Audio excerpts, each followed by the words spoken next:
नमस्कार दोस्तों, हिंदी साहित्य लाभ चैनल में आप सभी का फिर से हार्दिक अभिनंदन है। आज हम पढ़ने वाले हैं हजारी प्रसाद द्विवेदी का जीवन परिचय और हमारी सिलेबस में लगी हुई उपन्यास बाण भट्ट की आत्मकथा, जो एग्जाम की दृष्टि से काफ़ी इम्पोर्टेंट और कारगर सिद्ध होने वाली है। हजारी प्रसाद द्विवेदी का जन्म श्रवण 11 संवत 1964 तदनु 19 अगस्त 1907 ईस्वी को बलिया जिले के आरत छपरा के अछवलिया नामक गांव में होता है। 1907 ईस्वी में कब होता है? 1907 ईस्वी में। द्विवेदी जी के बचपन का नाम वेदनाथ द्विवेदी था। वस्तुतः आरत दुबे इनके परदादा का नाम था और उन्हीं के नाम पर गांव का नाम आरत दुबे छपरा पड़ा। हजारी प्रसाद द्विवेदी के पिता पंडित अनमोल दुबे तथा माता ज्योतिषमती दी थी। द्विवेदी जी का परिवार ज्योतिष विद्या के लिए प्रसिद्ध था। द्विवेदी जी की प्रारंभिक शिक्षा वसियापुर के मिडिल स्कूल से संपन्न हुआ तथा 1921 ईस्वी में मिडिल स्कूल उत्तीर्ण की। तत्पश्चात संस्कृत शिक्षार्थनार्थ काशी आए और वहां से प्रवेशिका परीक्षा उत्तीर्ण की।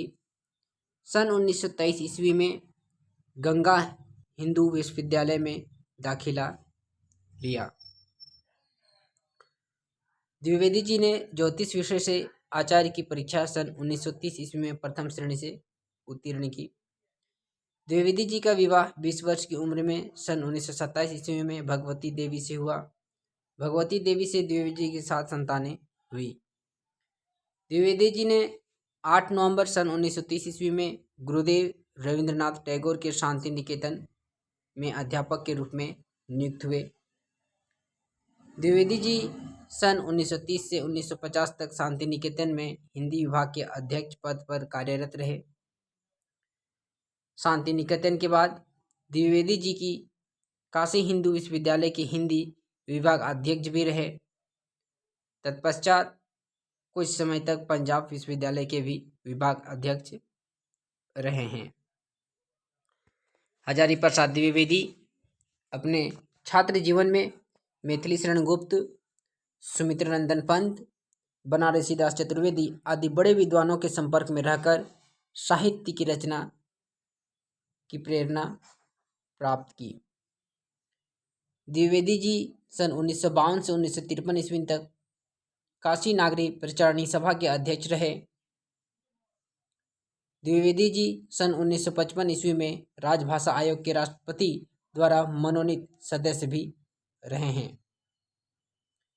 सन 1957 ईस्वी में राष्ट्रपति के द्वारा पद्म भूषण की उपाधि से भी सम्मानित किया गया। सन 1962 ईस्वी में पश्चिम बंग साहित्य अकादमी द्वारा टैगोर पुरस्कार से भी सम्मानित हुए। कहा जाता है कि प्रतिद्वंदियों के विरोधी के चलते मई 1960 ईस्वी में द्विवेदी जी काशी हिंदू विश्वविद्यालय से निष्कासित भी हुए थे। पुनः अक्टूबर 1967 ईस्वी में काशी हिंदू विश्वविद्यालय के विभाग अध्यक्ष पद पर आए और 25 फरवरी 1970 को कार्य मुक्त हुए। उम्मीद करते हैं दोस्तों आप इस चीज़ को भली भांति समझ पा रहे होंगे और इतनी कठिन वाक्य नहीं है जो इसको समझाने की आवश्यकता मुझे पड़े। यहाँ तक अभी हम सभी ने जो पढ़ा उसमें केवल उनका जन्म इम्पोर्टेंट है एग्जाम की दृष्टि से, साथ ही उनका जो उपनाम था या बचपन का नाम वेदनाथ द्विवेदी ये हमारे लिए इम्पोर्टेंट था। आगे फिर हम देखते हैं लखनऊ विश्वविद्यालय के द्वारा हजारी प्रसाद द्विवेदी को डीलेट की उपाधि प्रदान किया गया।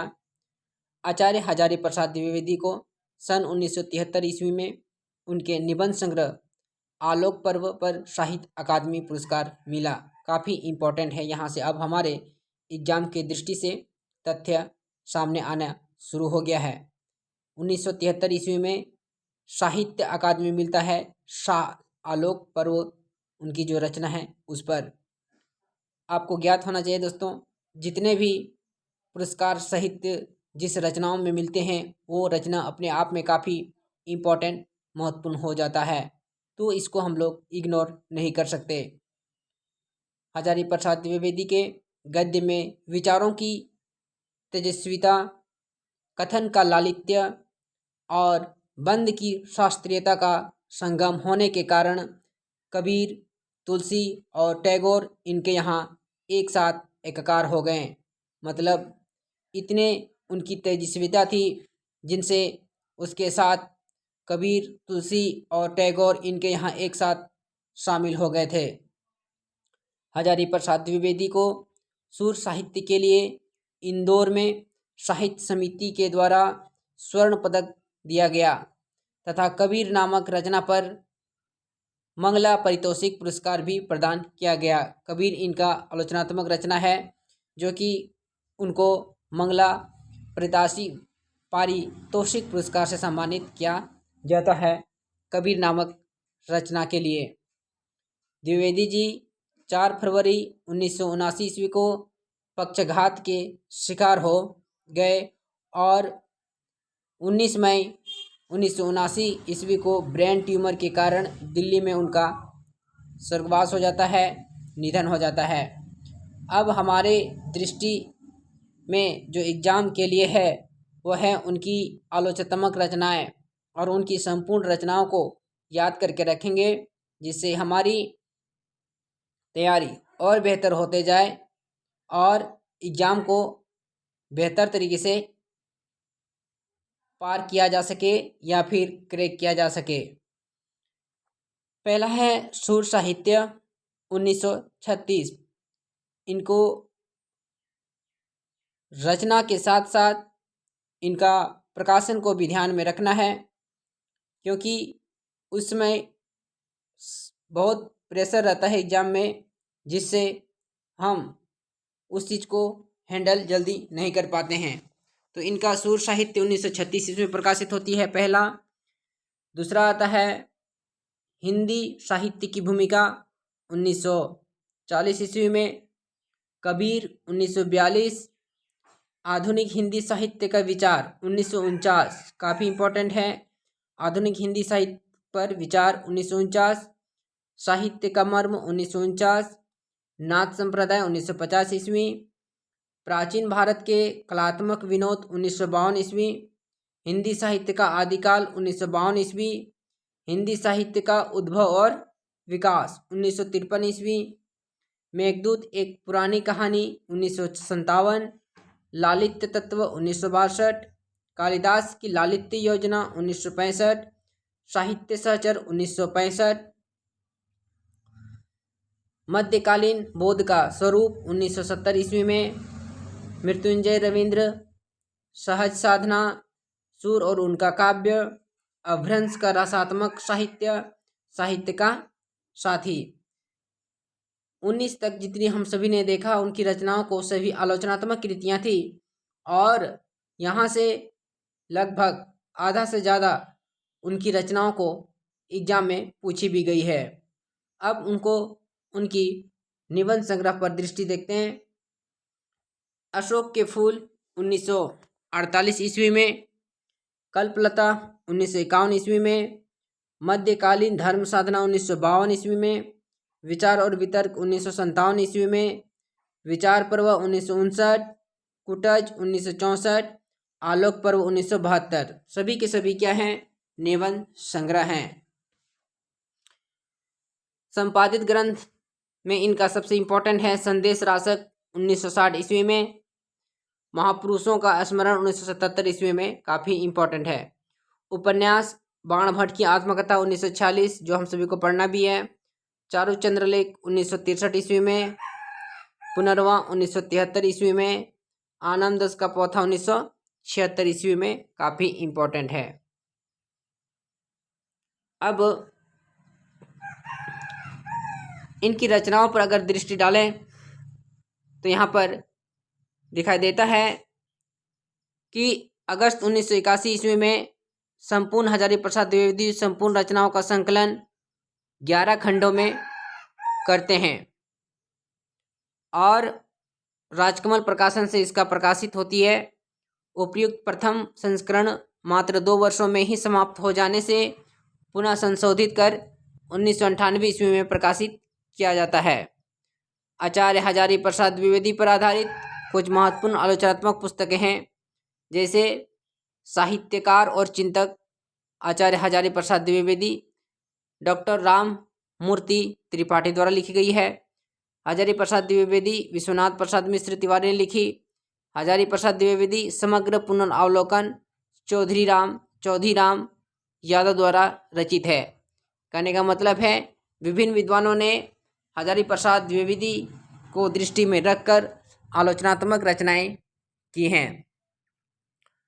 हम लोग देखते हैं हजारीप्रसाद द्विवेदी के कुछ महत्वपूर्ण रचना, जैसे आनंददास का पोथा पहले अथ रेखवा आख्यान नाम से प्रकाशित हुआ था। काफ़ी इंपॉर्टेंट है, क्वेश्चन पूछा जा सकता है। अथ रेखवा आख्यान नाम से कौन सी पुस्तक रचना हुआ था या प्रकाशन हुआ था? तो आनंददास का पोथा। द्विवेदी जी का निबंध साहित्य सहचर बाद में साहित्य का साथी नाम से भी प्रकाशित हुआ। ये काफ़ी इंपॉर्टेंट है एग्जाम की दृष्टि से। द्विवेदी जी के निबंधों में भारतीय संस्कृति, इतिहास और ज्योतिष, विविध धर्म संप्रदाय आदि विषय प्रमुखता से आए हैं। द्विवेदी जी के निबंधों को सामान्य तौर पर 2 वर्गों में बांटा जा सकता है, विचारात्मक, दूसरा आलोचनात्मक। विचारात्मक श्रेणी के निबंधों में दार्शनिक और सामाजिक जीवन संबंधी तत्वों की प्रधानता दिखाई देती है।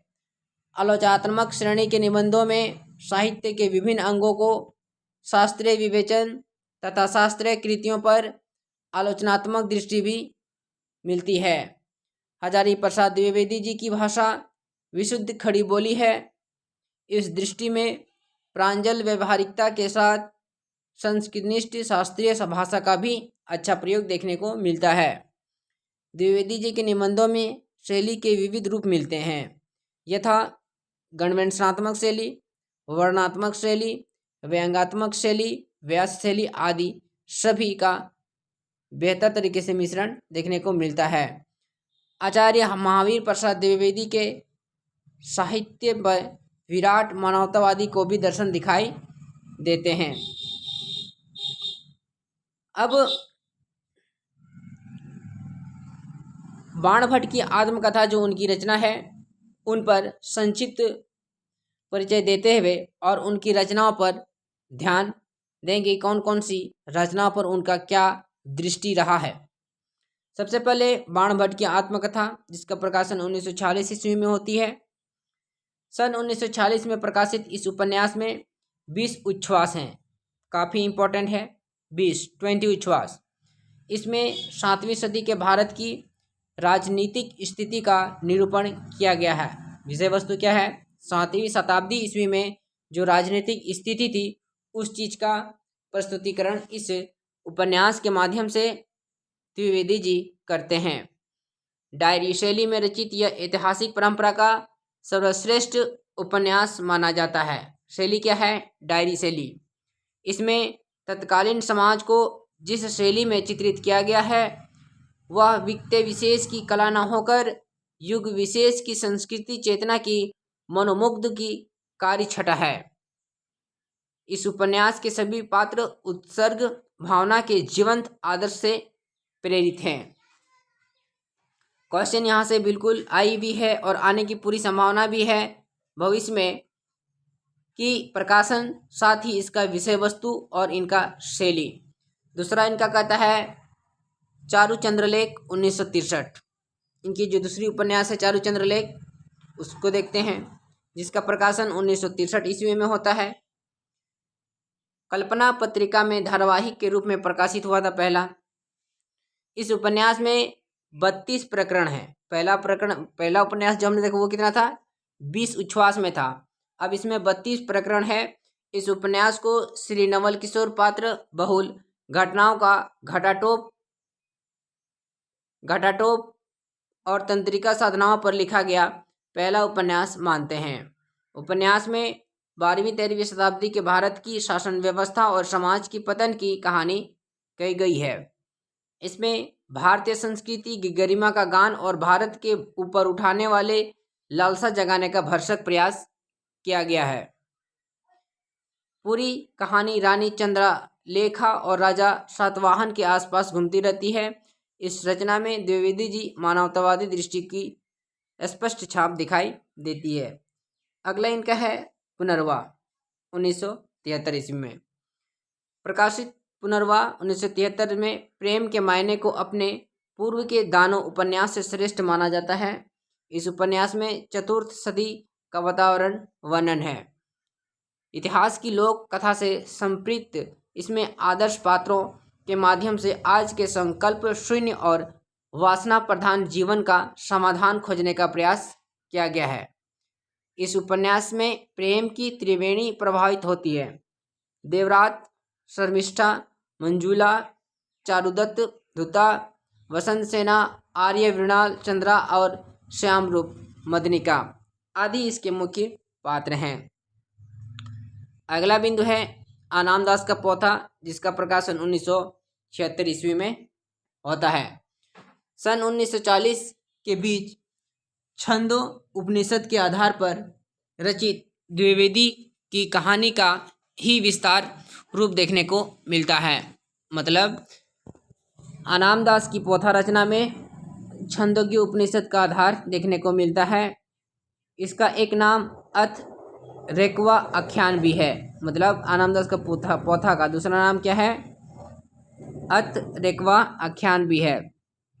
वस्तुतः इस उपन्यास की कथा छंदोग्य उपनिषद और बृहदनार को उपनिषद के नाम से भी ली गई है। यह उपन्यास द्विवेदी जी की औपनिवेशिक ज्ञान और उनकी आर्षवाणी का उद्घोष करने वाली श्रेष्ठ कृति है। समाज तपस्या की कसौटी है, यही इस उपन्यास का मूल मंत्र भी है।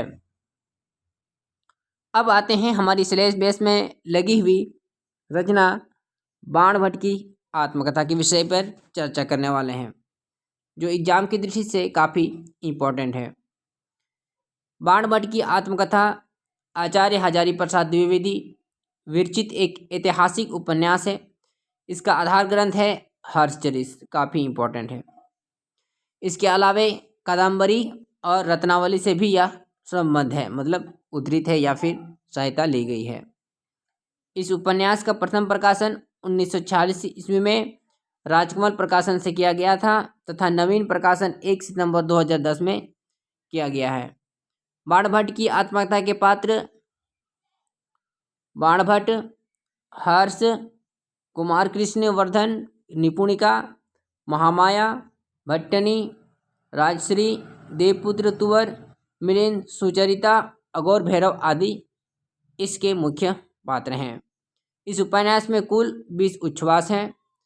इस उपन्यास में तत्कालीन संस्कृति, धर्म साधना, कला दर्शन, मानवीय राग विराग, आचार विचार का संधान के साथ हर्षकालीन सामाजिक विलासिता, कामुकता, नारी की आवागमनता का वर्णन, आवागमन, अपहरण और विक्रय, निरीहों पर प्रहार, सूर सुंदरी का दौर, मिथ्यादर्प, ईर्ष्या द्वेष आदि अवांछनीय रूढ़िग्रस्तता के बीच मानव मूल्यों की खोज और वैष्णव साधना की प्रतिष्ठा की गई है या हुई है।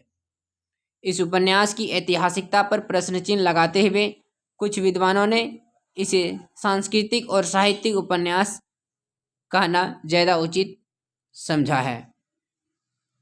उपयुक्त कथन के संदर्भ में समय हजारी प्रसाद द्विवेदी ने उपन्यास के उपसंहार में लिखा है कि छोटी छोटी असंगतियां चाहे निकल आवे, पर अधिकांश में उपलब्ध ऐतिहासिक सामग्री से गाथा की सामग्री कोई विरोध नहीं है। श्री गणेश ने मात्र 5% ऐतिहासिक मानते हुए इस बाणभट्ट की आत्मकथा उपन्यास को शुद्ध साहित्य उपन्यास की कोटि में रखा है। बाणभट्ट की आत्मकथा के कुछ पात्र ऐतिहासिक हैं, जैसे हर्ष, कुमार कृष्णवर्धन, राजश्री, देवपुत्र मिलिंद, बाणभट्ट आदि। इस उपन्यास के काल्पनिक पात्र में निपुणिका, महामाया, भट्टनी, अघोर भैरव, सुचरिता आदि हैं। उपन्यास में बाणभट्ट स्थानीवीश्वर का शासक हर्षवर्धन का दरबारी कवि रहता है। इस उपन्यास की शुरुआत संस्कृत की इस पंक्ति से होती है, अथ बाणभट्ट की आत्मकथा लिख्यते। इस उपन्यास में उपसंहार में कैथराइन दीदी को क्रोधित होते हुए दिखाया गया है कि द्विवेदी जी ने इसे ऑटोबायोग्राफी क्यों कहा है, ये भी काफ़ी इम्पोर्टेंट है। इस उपन्यास में किस्सागोई शैली को अपनाया गया है। प्रथम उच्छ्वास के समापन पर पाठकों में उत्कंठा बनाए रखने के लिए उपन्यासकार कहते हैं कि इसके बाद मुझे ऐसी घटना लिखनी है जिसे लिखते समय मुझे आज भी भय और आशंका से कांप उठना पड़ता है। इस उपन्यास के आरंभ में जो कथामुख दिया गया है उसमें ऑस्ट्रेलिया निवासिनी कैथराइन दीदी का उल्लेख है। उन्हें बाणभट्ट की आत्मकथा के रूप में कुछ अंश मिले, जिनका हिंदी अनुवाद करके उन्होंने व्योमकेश शास्त्री को दे दिया। वस्तुतः व्योमकेश शास्त्री हजारी प्रसाद द्विवेदी जी ही थे। बाणभट्ट उपन्यास का केंद्रीय चरित्र, नायक और क्या है, पात्र है। बाणभट्ट का वास्तविक नाम दक्ष था तथा नगर नगर जनपद जनपद घूमते रहने के कारण बंड भी बना, मतलब उनका नाम पड़ा। बाण प्रसिद्ध पंडित वत्स्यायन वंशी जयंत भट्ट का पौत्र था। बचपन में ही मातृसुख और 14 वर्ष की अवस्था में ही पितृसुख से भी वंचित हो गया था। अस्थिर चित्त वाला बाण कवि हृदय होने के साथ सौंदर्य उपासक भी था। बाण को निपुणिका की अंगुली और आंखें विशेष आकर्षण लगती थी। बाण को भट्टनी के सौंदर्य में परमात्मा के सौंदर्य की झलक दिखाई देती है। बाणभट्ट निपुणिका से मित्रवत व्यवहार करता है, किंतु भट्टनी के प्रति वह भक्तिभाव रखता है। बाण की प्रशंसा निपुणिका और भट्टनी दोनों करती है।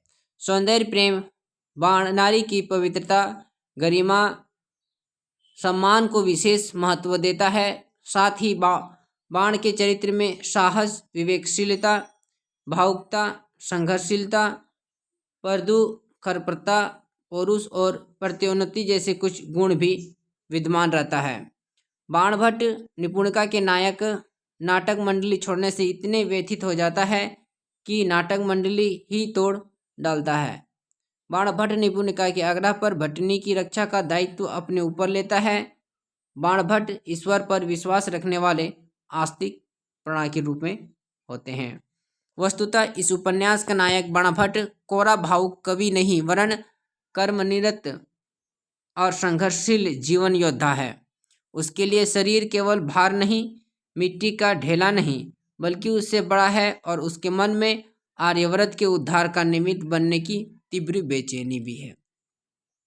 भट्टनी देवपुत्र तुवर मिलिंद की अत्यंत रूपवती कन्या है, जिसका छोटा राजकुल द्वारा बलात् अपहरण कर लिया गया है।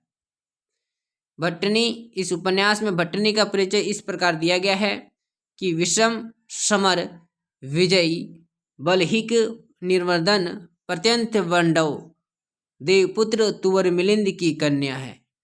ये भट्टनी का परिचय देता है। भट्टनी का मूल नाम चंद्राधिदीक्षित है। भट्टनी का नाम निपुणिका कर दिया गया है। भट्टनी का निपुणिका के द्वारा इस बाण से संपर्क होता है। महावराह की आराधिका भट्टनी भट्ट को अपना अभिभावक मानती है, जिसके आचरण से एक स्वाभाविक गंभीरता एवं औद्धत्य का समावेश देखने को मिलता है। देखिए, महावरा की आराधिका भट्टनी भट्ट को अपना क्या मानती है? अभिभावक मानती है। इम्पोर्टेंट है। भट्टनी नगरहार से पुरुषपुर से जालंधर और फिर जबरन दस्युओं के साथ घूमते हुए स्थानीश्वर के छोटे राजकुल में लाई गई है। निपुणिका के इस उपन्यास की नायिका है जो एक अस्पृश्य जाति की कन्या थी और जिसका विवाह कांदविक वेश्या के साथ हुआ जो भड़भुजे से सेठ बन गया था। निपुणिका 1 वर्ष के अंदर ही विधवा हो गई और ससुराल वालों की प्रताड़ना से घर छोड़ कर चली जाती है। निपुणिका की बाणभट्ट में से पहली मुलाकात उज्जैनी के नाटक मंडली में होता है। बाण इसे भी एक नाटक मंडली में शामिल कर लेता है। निपुणिका एक कुशल अभिनेत्री के रूप में भी आती है। वह नाटक में वासवादता की भूमिका निभाती है। बाणभट्ट की हंसी को अन्यथा ले निपुणिका नाटक मंडली को छोड़कर चली जाती है। निपुणिका अपने हृदय रूपी मंदिर में बाणभट्ट रूपी देवता को स्थापित कर लेता है, मतलब उसे प्रेम का जगह देता है। निपुणिका ने बाणभट्ट की अगली मुलाकात 6 वर्ष के बाद स्थानीश्वर में होती है, जहां निपुणिका का पान की दुकान चलाती है। तो ये इम्पोर्टेंट है कि कौन सी दुकान चलाता है, तो पान की दुकान वो चलाती है। एक बार निपुणिका और भट्टनी दोनों को गंगा में डूबने से बाणभट्ट बचाता है। निपुणिका बाणभट्ट से अपना गुरु मानती है। क्या मानती है? गुरु। इम्पोर्टेंट है। निपुणिका का ही एक नाम न्यूनिया भी है। निपुणिका और बाणभट्ट दोनों ने मिलकर भट्टनी का उद्धार किया। निपुणिका न्यूनिया का संपूर्ण जीवन संघर्ष से घिरा रहा। वह घर से भागी, नाटक मंडली से भागी, मदनश्री के यहाँ से भागी, समाज उसे भ्रष्ट समझा, फिर भी उसने अपने को देव मंदिर की तरह पवित्र बनाए रखा। इस उपन्यास में सरस्वती मंदिर में प्रतिवर्ष बनाए जाने वाले मदनोत्सव का वर्णन भी किया गया। इस उत्सव में गणिका चारुस्मृति का नृत्य होता है तथा कई देशों के कई कवि, कलाकार और नर्तक इसमें भाग लेते हैं। इस उपन्यास में द्विवेदी जी ने साहित्यकारों को यह उपदेश दिया है कि पुरानी परंपराओं के मोह को त्यागें और नए विषय, नए काव्य रूप एवं नई परंपराओं की रचनाओं का प्रश्रय लें या आश्रय लें। द्विवेदी जी ने इस उपन्यास में नारी के प्रति सम्मान भाव, नारी शक्ति की महिमा और उसके महत्व को समझने के लिए, साथ ही नारी को केवल वासना पूर्ति का साधना मात्र न मानकर पवित्र एवं उद्धार भाव रखने की प्रेरणा इस उपन्यास के माध्यम से दी गई है।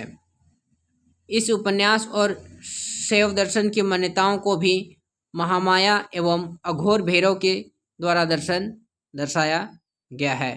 तो दोस्तों, ये था हम सभी का आज का मोस्ट इम्पॉर्टेंट वांटेड वीडियो, जो एग्जाम की दृष्टि से काफ़ी इम्पोर्टेंट है।